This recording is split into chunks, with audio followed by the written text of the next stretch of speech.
আসসালামু আলাইকুম। আজ ২০ ফেব্রুয়ারি ২০২৬ শুক্রবার। আজ একটি বিষয় নিয়ে কথা বলবো, তা হচ্ছে বাংলাদেশের পররাষ্ট্রনীতি বা ফরেন পলিসি। যেহেতু দেশে নতুন সরকার এসেছে, তো বাংলাদেশের সংবিধানের আলোকে এই সরকারটি তার পররাষ্ট্রনীতি কীভাবে প্রতিপালন করবে, তার একটি তাত্ত্বিক বিশ্লেষণ এবং ইস্তেহার বিশ্লেষণ এবং বাংলাদেশের সংবিধান বিশ্লেষণ, তার মধ্য দিয়ে আমরা চেষ্টা করব জানার জন্য ফরেন পলিসি কী, কত প্রকার ফরেন পলিসি আছে, বিভিন্ন ফ্যাক্টর বা এলিমেন্ট কী কী আছে, কিভাবে ফরেন পলিসি প্রসেস চলে, ডিপ্লোমেট এখানে কি করেন, পাশাপাশি বাংলাদেশের সংবিধানে কি বলা হয় পররাষ্ট্রনীতি নিয়ে। তারপরে হচ্ছে নতুন সরকার ক্ষমতা এসেছে, তাদের যে ফরেন পলিসি কথা বলা হচ্ছে সেটার ভিতরে কি বলা আছে, আমরা বিষয়গুলো জানব, যাতে আগামী দিনে বিভিন্ন প্রতিযোগিতাপূর্ণ পরীক্ষায় এই বিষয়গুলো আসলে বলা যাবে বা লেখা যাবে। তো আসেন শুরু করি। আসুন প্রথমে জানি যে ফরেন পলিসি বা পররাষ্ট্রনীতি কাকে বলে বা এটা আসলে কী। বর্তমান পৃথিবীতে কোনো রাষ্ট্রই স্বয়ংসম্পন্ন নয়। এক রাষ্ট্র অন্য রাষ্ট্রের ওপর নির্ভরশীল। আন্তর্জাতিক সম্পর্কের ক্ষেত্রে এক রাষ্ট্রের সাথে অপর রাষ্ট্রের মধ্যে সম্পর্ক তৈরির ক্ষেত্রে পররাষ্ট্রনীতি গুরুত্বপূর্ণ ভূমিকা পালন করে থাকে। এই পররাষ্ট্রনীতি বাস্তবায়নের ক্ষেত্রে কূটনীতির ভূমিকা অপরিসীম। আরও সহজ ভাষায় বলতে গেলে একটি রাষ্ট্রকে অন্য রাষ্ট্রের ওপর বিভিন্ন কারণে নির্ভরশীল হতে হয়। এই নির্ভরশীলতার প্রধান মানদণ্ড হচ্ছে আন্তঃসম্পর্ক স্থাপনের ভিত্তিতে রাষ্ট্রগুলোর স্বার্থ সংরক্ষণ করা। অর্থাৎ এই যে স্বীয় স্বার্থ সংরক্ষণের লক্ষ্যে এক রাষ্ট্রের সাথে অন্য রাষ্ট্রের সম্পর্ক কোন নীতির ভিত্তিতে স্থাপিত হবে এবং পারস্পরিক সহযোগিতা বিনিময়ের মানদণ্ড কী হবে, এইসব আলোচনা, চিন্তা, দর্শন, দৃষ্টিভঙ্গি পররাষ্ট্রনীতি হিসেবে প্রতিপালিত হয়। সামগ্রিক অর্থে বিশ্ব ব্যবস্থায় বা বিশ্বমঞ্চে একটি রাষ্ট্রের উদ্দেশ্য, পরিকল্পনা ও ক্রিয়াকলাপকে তুলে ধরার জন্য রাষ্ট্র যেসব নীতিমালা প্রণয়ন করে থাকে তাই পররাষ্ট্রনীতি। পররাষ্ট্রনীতিকে বলা হয় রাষ্ট্রের সবচেয়ে অগণতান্ত্রিক পলিসি বা নীতিমালা। আমরা যখন নীতির কথা বলছি তখন বর্ণনা করা যাচ্ছে ভাবে যে একটা রাষ্ট্রের পলিসি বা নীতি আসলে দুই ধরনের, একটা ডোমেস্টিক পলিসি আর একটি ফরেন পলিসি। বাংলাদেশের সংবিধানের ৮ নম্বর অনুচ্ছেদ থেকে ২৪ নম্বর অনুচ্ছেদ পর্যন্ত বাংলাদেশের ডোমেস্টিক পলিসি কী হবে এ সম্পর্কে বলা আছে। আবার বাংলাদেশের সংবিধানের ২৫ নম্বর আর্টিকেল, এই ২৫ নম্বর আর্টিকেলে বাংলাদেশের ফরেন পলিসি বা পররাষ্ট্রনীতি কী হবে সে সম্পর্কে বলা আছে। অর্থাৎ অন্য কোনো রাষ্ট্রের সাথে বন্ধুত্বপূর্ণ সম্পর্ক বা সুসম্পর্ক গড়ে তোলার উদ্দেশ্যে যে নীতি প্রণয়িত হয় তাকে পররাষ্ট্রনীতি বলে। তো আমরা এখন জানার চেষ্টা করি বাংলাদেশের সংবিধানে পররাষ্ট্রনীতি সম্পর্কে কী কী কথা বলা আছে। বাংলাদেশের পররাষ্ট্রনীতির প্রধান আইনগত নির্ধারক হচ্ছে সংবিধানের ২৫ নম্বর অনুচ্ছেদ, যেখানে বলা হয়েছে অন্যান্য রাষ্ট্রের জাতীয় সার্বভৌমত্ব ও সমতার প্রতি শ্রদ্ধা, অন্য রাষ্ট্রের অভ্যন্তরীণ বিষয়ে হস্তক্ষেপ না করা, আন্তর্জাতিক বিরোধের শান্তিপূর্ণ সমাধানের চেষ্টা করা, আন্তর্জাতিক আইন এবং জাতিসংঘ সনদে বর্ণিত নীতিসমূহের প্রতি শ্রদ্ধা। এ সকল নীতিই হবে রাষ্ট্রের আন্তর্জাতিক সম্পর্কের ভিত্তি এবং এ সকল নীতির ভিত্তিতে ক রাষ্ট্র আন্তর্জাতিক সম্পর্কের ক্ষেত্রে শক্তি প্রয়োগ থেকে বিরত থাকা এবং সাধারণ ও পূর্ণ নিরস্ত্রীকরণের জন্য চেষ্টা করবে। খ প্রত্যেক জাতির স্বাধীন অভিপ্রায় অনুযায়ী পথ ও পন্থার মাধ্যমে অবাধে নিজস্ব সামাজিক, অর্থনৈতিক ও রাজনৈতিক ব্যবস্থা নির্ধারণ ও গঠনের অধিকার সমর্থন করবে। গ সাম্রাজ্যবাদ উপনিবেশবাদ এবং বর্ণ বৈষম্যবাদের বিরুদ্ধে বিশ্বের সর্বত্র নিপীড়িত জনগণের ন্যায়সঙ্গত সংগ্রামকে সমর্থন করবে। আসুন আমরা এই পর্বে জানি কত প্রকার ফরেন পলিসি আছে। মোটা দাগে ফরেন পলিসিকে দুই ভাগে ভাগ করা হয়। একটি হচ্ছে অ্যাগ্রেসিভ ফরেন পলিসি আর একটি হচ্ছে ডিফেন্সিভ ফরেন পলিসি। তো অ্যাগ্রেসিভ ফরেন পলিসি কীভাবে হয় বা ডিফেন্সিভ কেন হয় সে বিষয়ে জানানো হচ্ছে এখন। দেখেন, অর্থনৈতিক, সামরিক, প্রযুক্তিগত ও অন্যান্য দিক থেকে এগিয়ে থাকা শক্তিশালী দেশগুলো যে পররাষ্ট্রনীতি প্রণয়ন করে থাকে তাদেরকে বলা হয় অ্যাগ্রেসিভ ফরেন পলিসি। এই অ্যাগ্রেসিভ ফরেন পলিসি অনুসরণ করে ইউএসএ, রাশিয়া, চায়নার মতো দেশ। আবার অর্থনৈতিক, সামরিক, প্রযুক্তিগত ও অন্যান্য দিক থেকে পিছিয়ে পড়া দুর্বল দেশগুলো যে পররাষ্ট্রনীতি প্রণয়ন করে থাকে তাকে বলা হয় ডিফেন্সিভ ফরেন পলিসি। যেমন মালদ্বীপ, শ্রীলঙ্কা, নেপাল, ভুটান, এমনকি বাংলাদেশ নিজেও। নতুন সরকারের কেমন পররাষ্ট্রনীতি হওয়া প্রয়োজন সে বিষয়ে জানার আগে আমরা একটু দেখতে পারি পরিবর্তিত বিশ্ব ব্যবস্থায় কেমন হওয়া উচিত বাংলাদেশের পররাষ্ট্রনীতি। এই বিষয়ে আমরা জানার চেষ্টা করব। প্রথমেই জানব যে ইকোনমিক ডিপ্লোমেসি বা অর্থনৈতিক কূটনীতি। দেখেন, বাংলাদেশের পররাষ্ট্র মন্ত্রণালয় বর্তমানে যে দুটি কূটনীতিতে সবচেয়ে বেশি গুরুত্ব দেয় বা দিচ্ছে তা হলো অর্থনৈতিক কূটনীতি ও জনকূটনীতি। 21 শতকের কূটনীতি শুধু রাজনৈতিক কূটনীতি নয়, এটি বর্তমানে অর্থনৈতিক কূটনীতিতে পরিণত হয়েছে। অর্থনৈতিক স্বার্থ হাসিলের কলাকৌশলই অর্থনৈতিক কূটনীতি হিসেবে পরিচিত। সাধারণত আন্তর্জাতিক অঙ্গনে একটি দেশের আন্তর্জাতিক স্বার্থ হাসিল, আমদানি হ্রাস, রপ্তানি বৃদ্ধি, বিনিয়োগ বৃদ্ধি, বাণিজ্য ঘাটতি হ্রাস, বৈদেশিক ঋণ গ্রহণ, মুক্ত বাজার অর্থনীতির প্রসার, পর্যটন ঘাট সমৃদ্ধিকরণ ইত্যাদি বিষয়গুলো অর্থনৈতিক কূটনীতির সাথে সম্পর্কিত। অর্থনৈতিক কূটনীতির ক্ষেত্রে বাংলাদেশের কিছু লক্ষ্যও আছে। এমন লক্ষ্যকে 5 ভাগে ভাগ করা যায়। প্রথমটি হচ্ছে ম্যানুফ্যাকচারিং হাব। বৈদেশিক বিনিয়োগকে আকর্ষণ করা ও বিনিয়োগ বৃদ্ধি করতে এই হাবটি প্রয়োজন। বিনিয়োগের পরিধি বাড়িয়ে বাংলাদেশকে গ্লোবাল ম্যানুফ্যাকচারিং হাব হিসেবে গড়ে তুলতে হবে। এরপর হচ্ছে টেকনোলজিক্যাল অ্যাডাপ্টেশন। বিশ্বায়নের এই যুগে নতুন নতুন প্রযুক্তি আবিষ্কৃত হচ্ছে। উৎপাদন বৃদ্ধিতে সহায়ক এমন সকল প্রযুক্তির সাথে বাংলাদেশকে খাপ খাওয়াতে হবে। চতুর্থ শিল্প বিপ্লবের ছোঁয়া যেন আমরাও পাই, সেজন্য নতুন নতুন প্রযুক্তিতে সিদ্ধহস্ত হতে হবে। তৃতীয় বিষয় হচ্ছে বাংলাদেশের তেমন কোনো খনিজ সম্পদ কিন্তু নেই এবং আমরা আমাদের দেশকে জাপানের সাথে তুলনা করতে পারি। জাপানেরও তেমন কোনো খনিজ সম্পদ নেই, তবে তাদের জনশক্তি বা তারা জনশক্তিকে রূপান্তরিত করেছে। আমাদের উচিত এই এত জনসংখ্যাকে জনশক্তিকে রূপান্তর করা এবং জনশক্তির যথোপযুক্ত কর্মসংস্থানের ব্যবস্থা করা। তাহলে আমাদের সম্পদ কাজে লাগবে। আমাদের উৎপাদনের জন্য যে মানব সম্পদ আছে এটা মিড লেভেলে ম্যানেজমেন্টের অভাবের মধ্যে আছে, অর্থাৎ মিড লেভেল ম্যানেজমেন্টে মানব সম্পদের যথেষ্ট অভাব আছে। তাই বাংলাদেশকে মানব সম্পদের ওপর জোর দিতে হবে। চতুর্থ ও পঞ্চম বিষয় হচ্ছে রপ্তানির পরিধি ও বৈচিত্র্য বৃদ্ধি করা, যাতে বিশ্বজুড়ে আমাদের পণ্য বা সেবা পৌঁছে যায় সম্মানের সাথে এবং বৈচিত্র্যের সাথে।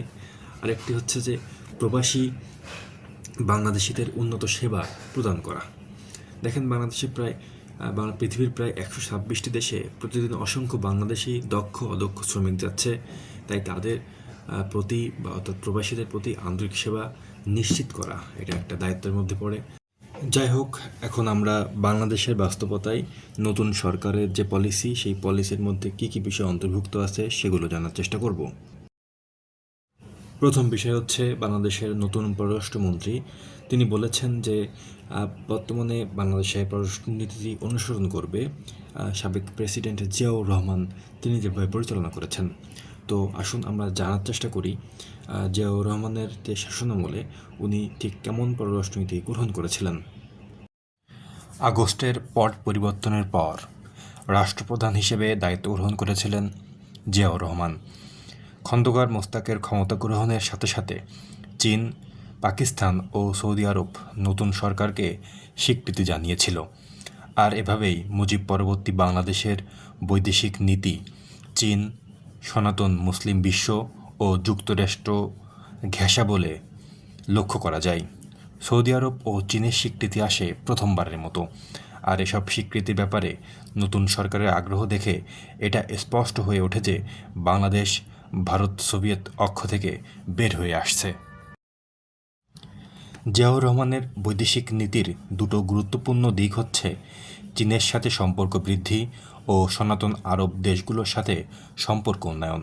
একই সাথে ভারত বাংলাদেশ সম্পর্কে অবনতি ঘটে ওই সময়সীমায়। এই দুটো দেশের মাঝে সম্পর্কের অবনতির জন্য দুটো জিনিস কাজ করেছিল। এক, মুজিবপন্থী গেরিলাদের ভারতে আশ্রয় ও সেখান থেকে বাংলাদেশের অভ্যন্তরে নাশকতামূলক তৎপরতা চালানো, এবং দুই, ভারত কর্তৃক একতরফাভাবে গঙ্গার পানি প্রত্যাহার করে নেওয়া। ভারত একতরফাভাবে 40,000 কিউসেক পানি প্রত্যাহার করে নেওয়ায় বাংলাদেশের দক্ষিণ পশ্চিমাঞ্চল পরিণত হয় মরুভূমিতে। ফারাক্কার প্রশ্নে ভারতের সাথে কোনো আপোষ ফর্মুলায় উপনীত হতে ব্যর্থ হলে বাংলাদেশ 1976 সালের মে মাসে ইস্তাম্বুলে 42 জাতি ইসলামী পররাষ্ট্রমন্ত্রীদের সম্মেলনে প্রস্তুতি উত্থাপন করে। একইভাবে 1976 সালের আগস্ট মাসে কলম্বোতে অনুষ্ঠিত জোট নিরপেক্ষ দেশগুলোর রাষ্ট্রপ্রধানদের সম্মেলনে বাংলাদেশ ফারাক্কা প্রশ্নটি আবারও উত্থাপন করে।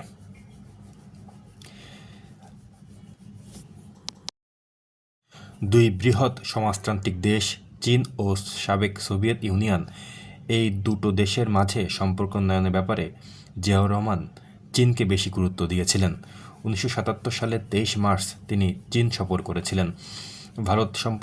ভারতের সাথে সম্পর্কের অবনতির পরিপ্রেক্ষিতে জিয়া চীনের সাথে সম্পর্ক উন্নত করতে বাংলাদেশের নিরাপত্তাহীনতাকে কাটিয়ে উঠতে চেয়েছিলেন। জিয়াউর রহমানের বৈদেশিক নীতির একটা উল্লেখ্য দিক হচ্ছে আরব বিশ্বের সাথে সম্পর্কের উন্নয়ন ঘটানো। বাংলাদেশের রাজনীতিতে তিনি বাংলাদেশি জাতীয়তাবাদ প্রবর্তন করেন। বাংলাদেশি জাতীয়তাবাদের মূল ভিত্তি হচ্ছে ধর্ম। এই ধর্মীয় বন্ধনের কারণে তিনি ইসলামী বিশ্বের সাথে সম্পর্ককে বিশেষ গুরুত্ব দিয়েছিলেন। তিনি মনে করতেন বাংলাদেশ হচ্ছে দক্ষিণ পূর্ব এশিয়া তথা এশিয়ার অন্যান্য দেশের সাথে ইসলামের ব্রিজ স্বরূপ। জিয়াউর রহমানের আমলে পশ্চিমা বিশ্ব, বিশেষ করে যুক্তরাষ্ট্রের সাথে বাংলাদেশের সম্পর্ক বৃদ্ধি পেয়েছিল। এর কারণ মূলত দুটো। এক, জিয়াউর রহমান সমাজতান্ত্রিক নীতি পরিত্যাগ করেছিলেন, এবং দুই, তিনি বিদেশি বিনিয়োগের ব্যাপারে উদার নীতি গ্রহণ করেছিলেন। বাংলাদেশে জেনারেল জিয়ার শাসনামলে বিভিন্ন আন্তর্জাতিক ফোরামে যে বক্তব্য দেয় তা ছিল অনেকটা মার্কিন অবস্থানের অনুরূপ। বাংলাদেশ ও যুক্তরাষ্ট্রের মধ্যে কোনো বিতর্কিত বিষয় ছিল না। জিয়াউর রহমান যুক্তরাষ্ট্রের সাথে যে সম্পর্কের ভিত্তি গড়ে তুলেছিলেন তা আজও অব্যাহত আছে। এবার আমরা জানার চেষ্টা করব বাংলাদেশের নতুন সরকার অর্থাৎ বিএনপি সরকার তাদের পররাষ্ট্রনীতিতে কী বলেছে এবং সেখানে কি কি ব্যাখ্যা করা হয়েছে। বিএনপির পররাষ্ট্রনীতির মূল দর্শন হচ্ছে সবার আগে বাংলাদেশ বা বাংলাদেশ ফার্স্ট। বিএনপি বিশ্বাস করে বাংলাদেশের সীমান্তের বাইরে বন্ধু আছে, কোনো প্রভু নেই। পররাষ্ট্রনীতির প্রতিটি ক্ষেত্রে বাংলাদেশের স্বাধীনতা, সার্বভৌমত্ব, জাতীয় স্বার্থ, জাতীয় নিরাপত্তা এবং জনগণের কল্যাণ সর্বাগ্রে প্রাধান্য পাবে। সমতা, ন্যায্যতা ও পারস্পরিক সম্মানের ভিত্তিতে বাংলাদেশ একটি আত্মমর্যাদাশীল, সক্রিয় ও দায়িত্বশীল বৈশ্বিক অবস্থান গ্রহণ করবে। বাংলাদেশের নতুন সরকার বিএনপি দ্বিপাক্ষিক ও বহুপাক্ষিক সম্পর্ককে জোর দিয়েছে। তারা বলছে সকল রাষ্ট্রের সঙ্গে সমতা, ন্যায্যতা, বাস্তবধর্মী পারস্পরিক স্বার্থের স্বীকৃতির ভিত্তিক ও আন্তর্জাতিক বিধিবিধান অনুযায়ী দ্বিপাক্ষিক ও বহুপাক্ষিক সম্পর্ক প্রতিষ্ঠার উপরে জোর দেবে। তারা জানিয়েছে বাংলাদেশের পররাষ্ট্রনীতি অর্থনৈতিক কূটনীতি, বা ইকোনমিক ডিপ্লোমেসি সেদিকে গুরুত্বারোপ করবে। আন্তর্জাতিক অর্থনৈতিক সংস্থা ও জোট এবং উদীয়মান আঞ্চলিক জোটগুলোর সঙ্গে নতুন বাজার সুবিধা ও প্রেফারেন্সিয়াল বাণিজ্য চুক্তি সম্পাদন করা হবে। বিদেশি প্রত্যক্ষ বিনিয়োগে আকর্ষণ করা হবে। প্রযুক্তি স্থানান্তর এবং শিল্পে মূল্য সংযোজন বাড়াতে কৌশলগত অংশীদারিত্ব গড়ে তোলা হবে। দক্ষ জনশক্তি, বৈশ্বিক বাজারে প্রবেশ সহায়ক শ্রম ও অভিবাসন কূটনীতি জোরদার করা হবে। তারা বলছে বাণিজ্য সুবিধা রক্ষা করা হবে, যেমন রপ্তানি বৈচিত্র্য বৃদ্ধি, নতুন বাজার অনুসন্ধান এবং শুল্ক ও বাণিজ্য সুবিধা রক্ষায় কার্যকর কূটনীতি গ্রহণ করা হবে। তারা বলছে রোহিঙ্গা সমস্যা সমাধান করা হবে তাদের ডিপ্লোমেসির মধ্য দিয়ে। বিএনপির ইস্তেহার জানাচ্ছে প্রতিবেশী রাষ্ট্রগুলোর সাথে সম্পর্ক উন্নয়ন করা হবে, সমতা, সহযোগিতা ও বন্ধুত্বপূর্ণ সম্পর্ক গড়ে তুলতে তারা প্রতিশ্রুতিবদ্ধ। তারা বলছে পদ্মা, তিস্তা এবং বাংলাদেশের সকল আন্তঃসীমান্ত নদীর পানির ন্যায্য হিস্যা নিশ্চিত করা হবে। পাশাপাশি বাংলাদেশের জনগণের ওপর যে কোনো আঘাত স্বাভাবিকভাবেই গ্রহণযোগ্য নয় বিধায় সীমান্ত হত্যা ও পুশিন বন্ধসহ সকল অন্যায্য কার্যক্রম প্রতিরোধে জোরালো পদক্ষেপ গ্রহণ করা হবে। সীমান্তে চোরাচালান, মানব পাচার ও মাদক পাচার কঠোরভাবে দমন করা হবে।